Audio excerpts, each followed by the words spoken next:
جو آج مریم نواز صاحبہ ایک تو سر وہ لاہور میں موجود تھیں، تقریب سے خطاب بھی کری تھی، انہوں نے کچھ گفتگو وہاں پر کی ہے۔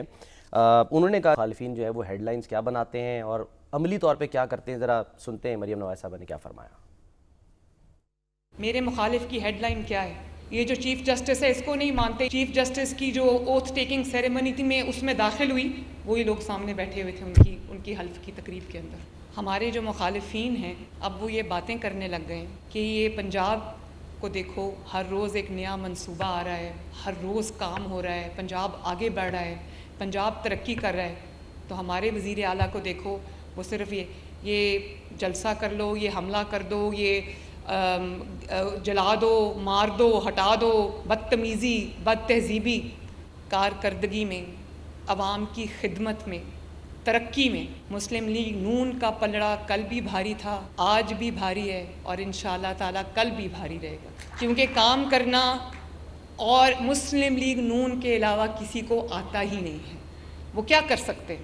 مسلم لیگ نون کے مخالفین یا مسلم لیگ نون کی نقل کر سکتے ہیں، چاہے وہ حکومت میں ہوں یا حکومت سے باہر ہوں۔ اب وہ یہ نہیں کہہ سکتے کہ ان کو کبھی حکومت نہیں ملی۔ حکومت میں آئے تو فتنہ، فساد، گالی گلوچ، الزامات، کارکردگی صفر۔ بھائی چپ کر کے گھر بیٹھ جاؤ، اب تم نے اقتدار میں انشاءاللہ تعالیٰ نہیں آنا کبھی بھی۔ مخالفین بھی اب کہنا شروع ہو گئے ہیں کہ بھئی ہمارا وزیر اعلیٰ کیا کر رہا ہے، ادھر دیکھو پنجاب میں روزانہ ایک نیا منصوبہ، آج وہ سپر سیڈرز دینے کی سر تقریب ہوئی ہے۔ نہیں، بات تو درست ہے۔ دیکھیں جو حکومتیں ہیں ان کو پرفارم کرنا چاہیے، پرفارمنس میں مقابلہ کرنا چاہیے۔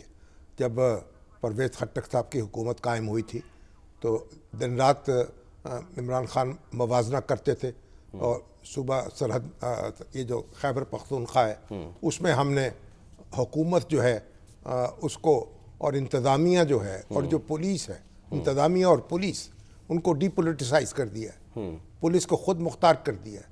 پوسٹنگ ٹرانسفر میں چیف منسٹر کا کوئی دخل نہیں رہا، آئی جی جو ہے اپنے انڈیپینڈنٹلی فیصلے کر سکتا ہے، اور پھر بیوروکریسی کو مکمل خود مختاری ہے، کوئی ان پہ پریشر نہیں ہے۔ مسلسل یہ بات کہی جاتی تھی اور دوسرے صوبے جو ہیں ان کے سامنے یہ بات رکھی جاتی تھی کہ ہم نے ایک ماڈل صوبہ جو ہے وہ قائم کر دیا۔ یہ کہا جاتا تھا کہ جو سرکاری اسکول ہیں وہ آباد ہو گئے ہیں، اور سرکاری اسکول اتنے اچھے ہو گئے ہیں کہ پرائیویٹ اسکولوں سے بچے اٹھ کے سرکاری اسکولوں میں آ رہے ہیں۔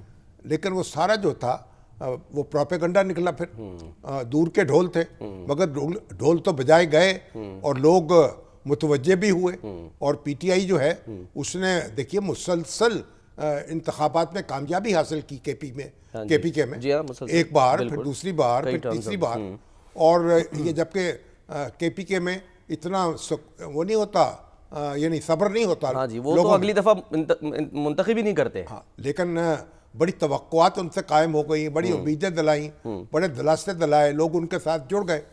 لیکن بعد میں معلوم ہوا کہ بہت ساری باتیں جو تھیں وہ تو بس صرف ایک ہوائیاں تھیں جو اڑ گئیں، ہوا میں تیر چلائے گئے تھے۔ اب بھی دیکھیں اس وقت مریم نواز ہیں، وہ ہر روز کچھ نہ کچھ کرتی ہیں۔ اب کسانوں کے لیے ریلیف دے دی، اور ان کے کسان کارڈ آ گیا، اب یہ سپر سیڈرز جو ہیں، مشینیں جو ہیں اب وہ دینی شروع کر دی۔ سر اس سے یہ بھی کہا جا رہا ہے سبسڈی یعنی اس میں اپنا حصہ ڈالا، اس کی قیمت کم کی، تو اور پھر یہ ہے کہ اب ان کا توجہ جو ہے زراعت پر ہے، اور چاہتی ہیں کہ اس کے اقدامات جو ہیں وہ کریں، اور زراعت اس میں جو پیداوار میں اضافہ ہو۔ تو مطلب ایک مختلف محاذوں پر وہ پیش قدمی کرتی نظر آ رہی ہیں۔ اس وقت اسموک سے لڑ رہی ہیں، اور یہ سپر سیڈرز کا سر مشین کا یہ کہتے ہیں کہ اس سے اسموک کا جو ہے خاتمہ کرنے میں بھی مدد ملتی ہے۔ اسموک کے پیچھے بھی لگی ہوئی ہیں، دن رات اقدامات کر رہی ہیں۔ تو اب اس میں چاہیے تو یہ نا جو دوسرے صوبے ہیں اس پرفارمنس میں مقابلہ کریں۔ جو ہماری سندھ کی حکومت ہے وہ بھی لگی ہوئی ہے، وہ بھی اس میں دن رات جو ہے کام کر رہی ہے، اگرچہ کہ اس کی مشکلات بھی بہت ہیں اور اس کے نقاد بھی بہت ہیں، لیکن اور جو گورنر سندھ ہیں وہ بھی اپنی جگہ لگے ہوئے ہیں۔ تو یہ مگر اس طرح سے جو خیبر پختونخوا میں وہ سرگرمی نظر نہیں آ رہی۔ اس میں جو ہمارے گنڈا پور ہیں ان کو زیادہ تر اس سیاسی معاملات میں الجھے ہوئے ہیں، اور انتظامی طور پر وہ پرفارمنس نہیں دکھا پا رہے۔ تو بہرحال اب ان کو چاہیے کہ اپنی پرفارمنس دکھائیں، اس میں مقابلہ کریں. یہ انقلاب لانے کی جو باتیں کر رہے ہیں اس انقلاب لانے کا کام جو ہے نا وہ دوسری پارٹی کے دوسرے لوگوں پہ چھوڑ دیں. اچھا تو اب بشرا بی بی ہیں، گوہر صاحب ہیں، اور آپ کے جو دوسرے وکلا سلمان اکرم راجہ صاحب ہیں، وہ سیکرٹری جنرل ہیں، علی ظفر ہیں، جو بھی ہیں، جو اس وقت لیڈر ہیں، اور وکیل تو ماشاءاللہ بھاری تعداد میں موجود ہیں. تو وہ لیڈر جو ہیں ان کو چاہیے کہ وہ انقلاب لائیں اور وہ صوبہ چلائیں اور وہ حکومت کر کے دکھائیں. تعلیمی انقلاب لے کر آئیں سر. اگر جو بھی لا سکتے ہیں، جو حکومت کے کرنے کے کام ہیں وہ کریں. اب انہوں نے آج یونین جو ہے طلبہ یونین پہ پابندی ختم کر دی، تو نوجوانوں کو متحرک کرنا چاہیں گے اور چاہیں گے کہ نوجوان جو ہیں وہ ان کی سیاست میں ان کے کام آئیں. تو یہ تو کوئی میں نہیں سمجھتا کہ نوجوانوں کو سیاست میں اتنا دخل دینا چاہیے. لیکن بہرحال اب ایک یہاں بھی دوسرے صوبوں میں بھی یہ مطالبہ ہوتا رہا ہے کہ طلبہ یونینز جو ہیں ان پہ پابندی ختم کی جائے. جب طلبہ یونینز پہ پابندی ہوتی ہے تو پھر لسانیت کے نام پر، صوبائیت کے نام پر کوئی بلوچ آرگنائزیشن بن گئی، کوئی پختون بن گئی، کوئی پنجابی بن گئی. سر ابھی ریسنٹلی وہ فیک نیوز کا جو واقعہ پیش آیا اس پہ دیکھیے طلبہ کو اکسانے کے لیے ظاہر ہے وہ اس فیک نیوز کی بنیاد پہ وہ بھی الزامات لگے. ہاں جی، اگر انقلاب لا رہے ہیں بنگلہ دیش طرز کا، اس طرح کی باتیں بھی ہوئی نا. اگر ایسا ہو جائے کہ طلبہ یونینز بحال ہو جائیں، اس کے مثبت اثرات بھی تو ہوں گے نا. جو طالب علم ہیں وہ ان کو ایک پٹری پہ ان کی گاڑی چلے گی، ان کے جذبات جو ہیں اگر اپنے آپ کا وہ اظہار کر سکیں گے.